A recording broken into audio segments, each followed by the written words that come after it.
પપ્પા, તમે આજે દરિયે જાઓ છો ને? હા બેટા, આવું છે તારે સાથે?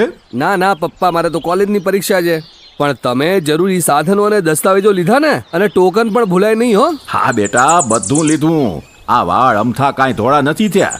અને હવે તો દરિયામાં માછીમારોની અને દેશની સુરક્ષા માટે મરીન પોલીસની ઇન્ટરસેપ્ટર બોટ સતત પેટ્રોલિંગ કરે છે અને આકસ્મિક કિસ્સામાં તરત મદદમાં આવે છે. હા પપ્પા, ગુજરાતના દરિયાઈ વિસ્તારમાં માછીમારોની અને રાષ્ટ્રની સુરક્ષા માટે ઇન્ટરસેપ્ટર બોટ સતત પેટ્રોલિંગ કરે છે. આ તમામ ઇન્ટરસેપ્ટર બોટ્સમાં night vision binocular, day vision binocular, search light, high beam torch, recharge torch વગેરે હોય છે, જે રિયલ ટાઈમ મોનિટરિંગમાં અસરકારક કામગીરી કરે છે. તમામ ઇન્ટરસેપ્ટર બોટ્સમાં ઓટોમેટિક આઈડેન્ટિફિકેશન સિસ્ટમ એટલે કે AIS પણ છે.